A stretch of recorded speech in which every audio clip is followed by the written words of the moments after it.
Hello, everyone, and welcome to this presentation on Should You Be Doing More API Testing? I'm Peter. I'm the co-founder of Karate Labs, co-founder and CTO, and some of you may know me as the creator of the Karate Test Automation Framework for API testing specifically. It's quite popular. It's open source. It's been around for a while. So I have a lot of experience in the whole domain of APIs and API testing.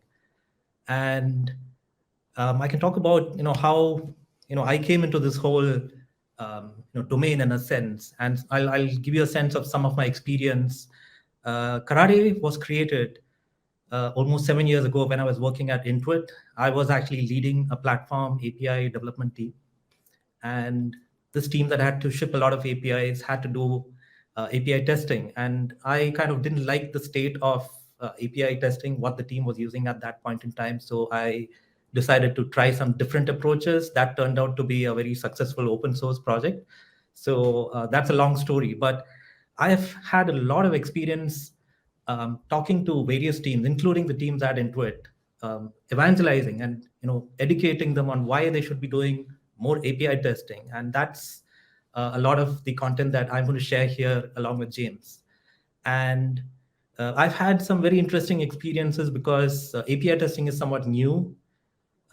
In the whole, if you look at the whole scope of, test automation, and there are some misconceptions which I like to talk through about API testing and the whole, aspect of automation testing for APIs. There is a perception amongst many teams, which I have been, continuously, working out ways to address, which that teams feel that API testing is harder than UI automation. Um, this is not surprising because APIs are headless, they involve JSON, they somewhat more closer to low-level constructs and code than user interfaces and so on. The other misconception, which is really a misconception, is that API testing doesn't give you enough functional coverage. And we are going to actually show you and give you some data points that hopefully you can go back to your teams, do a little bit of analysis as to whether you are doing enough API testing. And one of the objectives and takeaways from this session is that you should be able to actually have some ammunition to first do this analysis, whether you are doing enough API testing, and you should have enough data points to go and convince teams and developers. And change management, as we all know, is kind of a challenge in many cases, and we are trying our best to help you with that. I want to talk to you about UI automation for a moment, and in terms of war stories, I'm sure a lot of you have experienced this. Think about cases that you may have experienced in your past, where the UI automation suites for your application are lagging behind the actual development of the front end, right? I have personally, I've probably never ever seen a sprint team automate successfully the UI automation part of the test automation as soon as like the screens are done, because we all know UI automation is flaky, very complicated, takes time. And I would actually argue, this is somewhat controversial, I would actually argue that implementing UI automations in many cases turns out to be harder than actually implementing the UI itself. Now, what I'm showing you on the screen is the reasons why UI automation is really hard, takes time. There are many moving parts. What you see here as the green blob is JavaScript, which is representing how most of the front-end experiences today are delivered. Single-page applications. I'm sure you've all heard the term.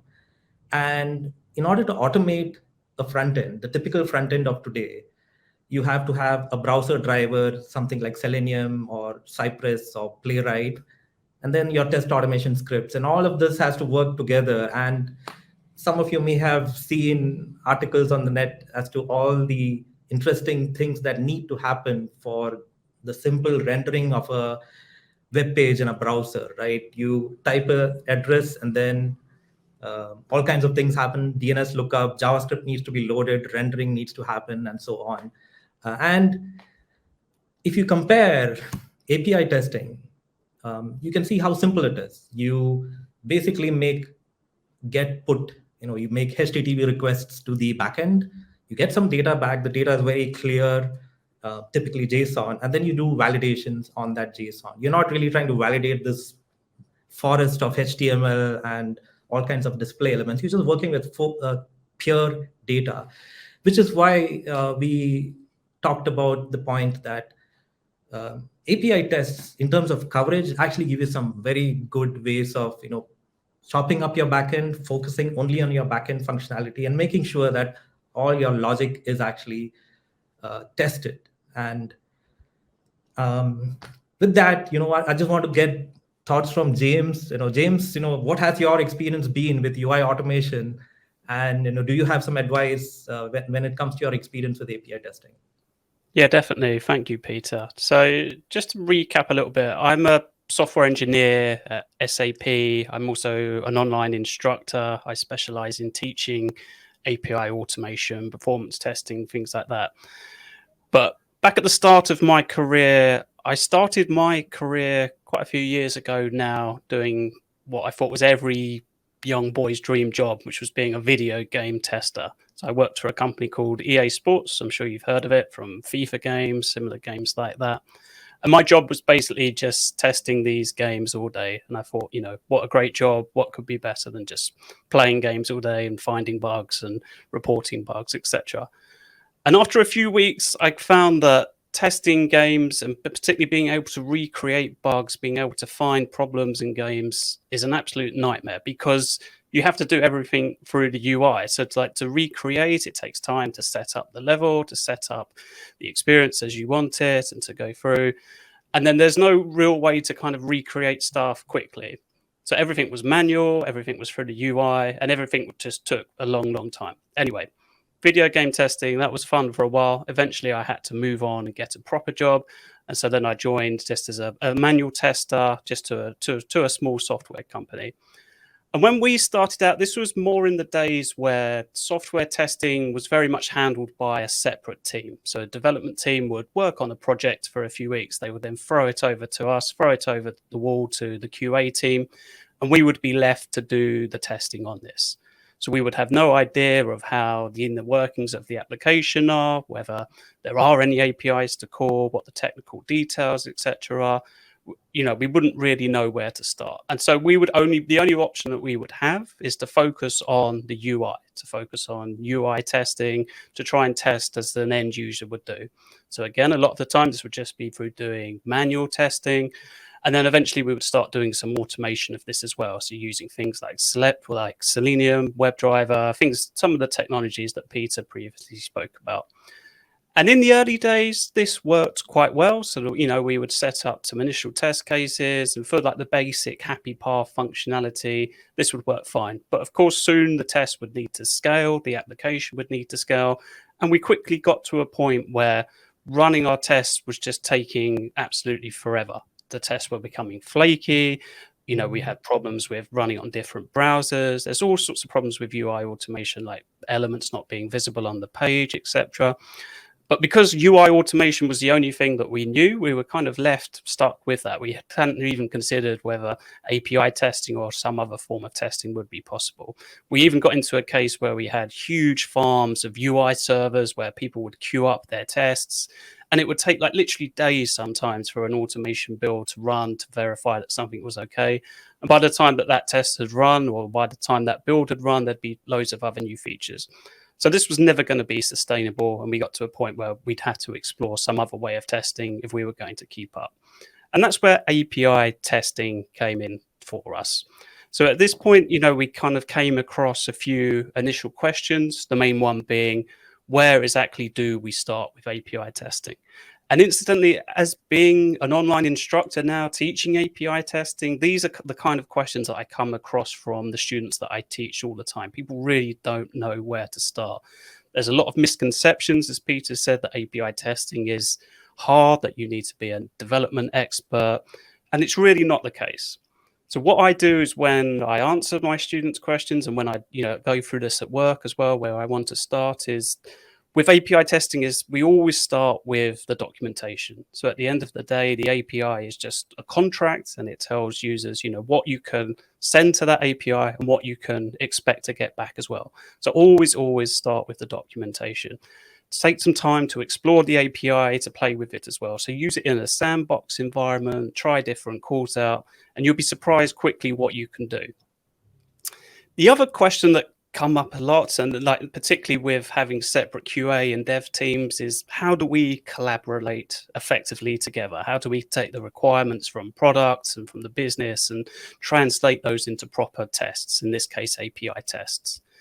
And so the idea is that, if you can really find a way to bring your teams closer together, to do more refinement, to work together in tandem, then this is, so important with API testing. So for me, like when I use a framework now, I'll always look for something that uses BDD, for example, just so that we can get everyone involved in writing tests, whether they're technical or not. So important.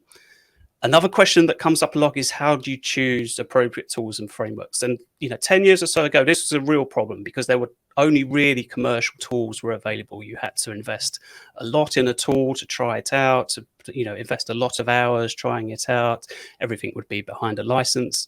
But these days, most good tools are open source. Like everything is there for you to try. There are big communities of tools. And so again, I would suggest try out different tools, look for different tutorials, blogs, courses, things like that can teach you. There's lots of different tools out there now that you can choose and lots of information that you could access around that.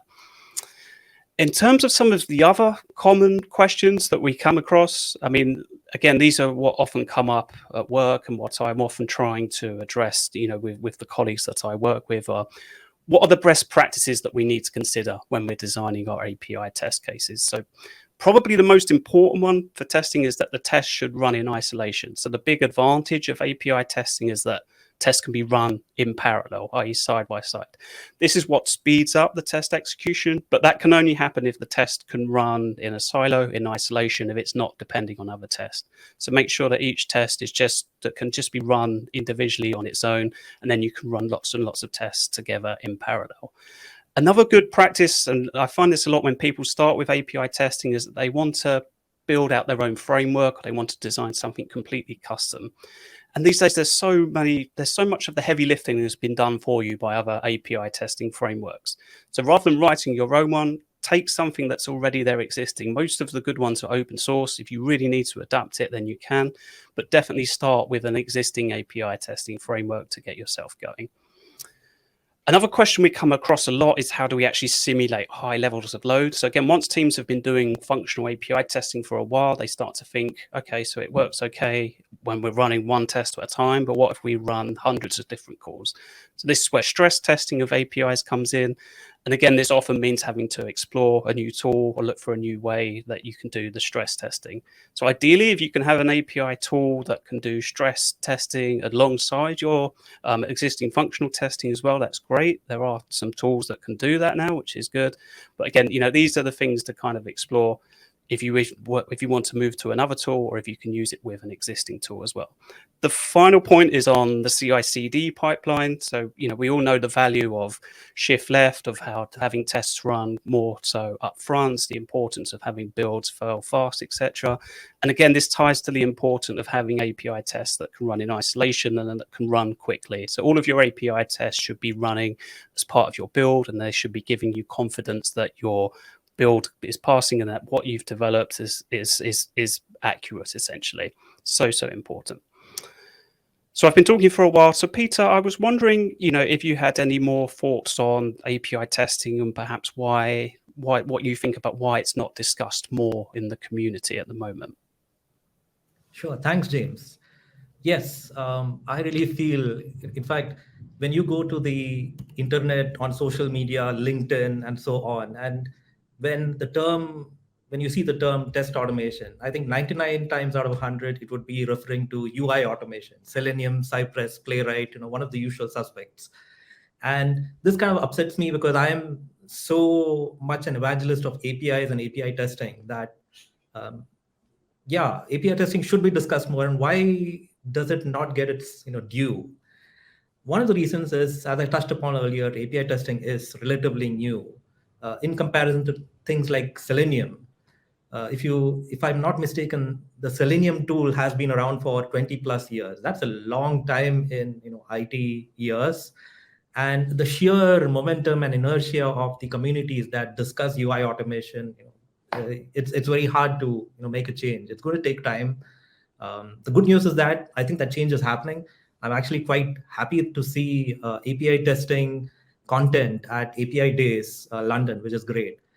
And the other reason I want to call out on this slide is it's a human psychology thing, right? It's very easy. It's more natural for anyone to discuss something that you can touch and feel. And obviously, when you go to a new, inexperienced team and say, "How do you test this user interface?" Yeah, clicking a button and performing actions is probably the first thing that will come to mind. And I think teams tend to forget the fact that APIs give you this much more direct, powerful channel to actually validate functionality and coverage than trying to mess through all the user interfaces. And James reminded me of a story. I saw a situation where the team was spending months on grid, right, setting up this server farms for testing UI tests. And I think people probably forgot that they needed to do testing rather than actually worry about infrastructure and all those interesting things. So anyway, that tends to happen in many projects. So UI automation, one of the themes, and I'm kind of reinforcing, one of the main messages of this presentation, which is UI automation is super complicated and for obvious reasons. But I think when I take this slide to teams, I think, I'm met with surprise because I think people haven't really, thought about all the aspects in as structured a manner as this. You have things like, besides the DOM and JavaScript, drivers, cross-browser compatibility. James talked about that. The simple, fact that you need to wait for things to happen and things can be asynchronous and events and so on. Iframes, don't get me started. It's one of the most frequently asked questions when it comes to UI automation. And file upload is another one. I think one of the most commonly asked questions on Stack Overflow for UI automation is, how do I upload a file?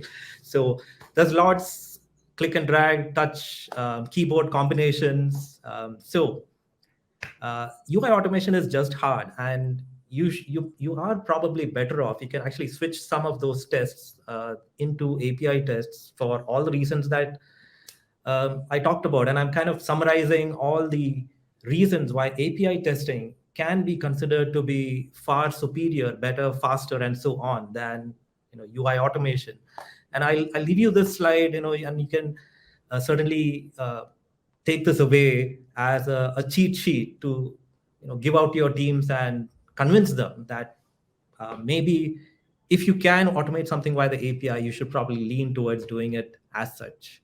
So with that, we have come to the end of our session, and I just wanted to leave you with a flash of all the customers that are using Karate as an open source project, and who I've actually had the good fortune of having interacted with and getting feedback. So just to give you some confidence that we are talking from experience, and this is something we've seen out in the wild play out in terms of teams successfully switching to API automation and achieving their goals in terms of coverage and just sheer confidence in releasing their capabilities. With that, thank you very much. Thank you, James.